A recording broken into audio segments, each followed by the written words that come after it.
Welcome back to the Carbon Oasis, folks. Now, I'm going to give you some information the way in which I go about setting up a new bed.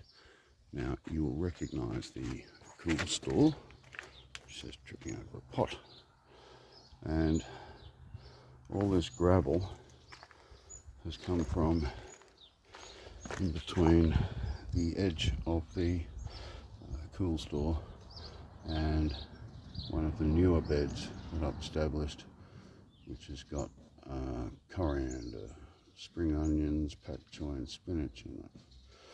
Now there was plastic and weed mat along the bottom to keep the gravel away from the soil, which is nice. You'll notice there's a little bit of gravel left in there. To be honest, I haven't got time for perfect, and this will work just fine because that's going to be at the bottom. So, and you'll notice that coffee tin there. Under that coffee tin is a bore. That's the reason for the coffee tin over it with a lid I can take off when I can get my solar pump to access that bore, which will then pump up onto that roof and hopefully gravity feed over to that roof. If not, we'll need another pump to do that.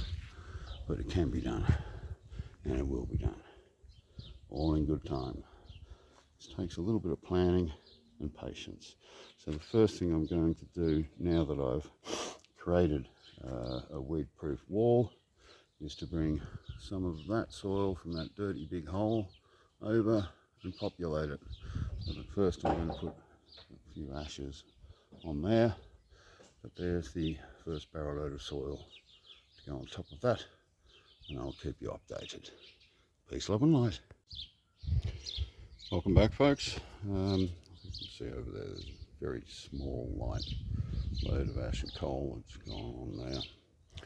Now, the reason I'm giving you a little bit more info here is I've realised I've been showing you lots of how but not lots of why. So I'll try and rectify that from now on.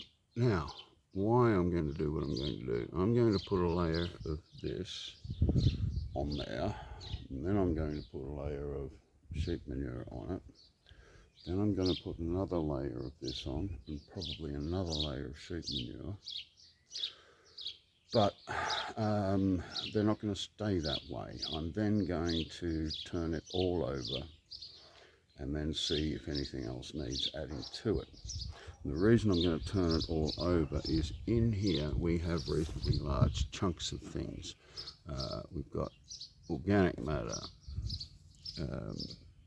sand, clay, actual topsoil,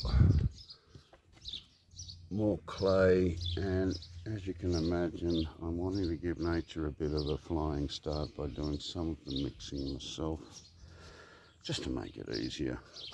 At some stage too, being as I'm a great recycler, what I have here are some pots where the plants have either gone on to meet their maker or found somewhere else to live, and the soil that's in there needs kind of recharging, although it's got useful bits in it, and so it's going to go in on a layer here as well. Actually, before I turn it over, these will go in. There's not terribly much soil in there, but I'm a great believer in waste not, want not. Okay, I'll be back with this later. Peace, love and light. One more quick little tip. Now this is the weed mat. It's still there, but you can see I've compacted a bit of soil just there to create a ramp. So instead of having to shovel every blasted barrel load like I did the first, I'll be able to roll them in and build the layers with half the amount of shoveling. Old dog, hard road. Peace, love and light. Welcome back, peeps. We now have one layer of soil on the bottom. This is the layer of sheep manure. The main reason for this video is that, as often happens with these jobs, if you keep your eyes open, you can change your plans and make it easy for yourself. When I put the topsoil in and then leveled it a bit, I found that there were very, very few big chunks left.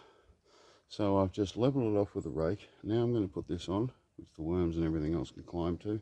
Hopefully the next layer of soil will do the same thing, and then I'll finish off with another layer of sheep manure, and then provide the magic ingredient, water.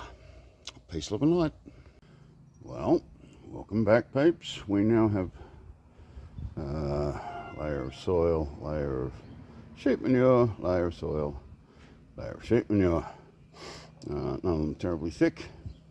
Now we add the magic ingredient of water, and we'll see what happens. I reckon we're on a winner here. Peace, love and light.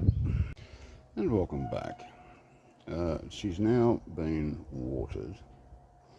I'm going to leave it for a while because this manure's come from under a sheep shed, a wool shed actually, which means there's probably all kinds of grass seeds and all kinds of everything in there. And I'm going to let it germinate and keep pulling weeds for a while before I do anything else with it.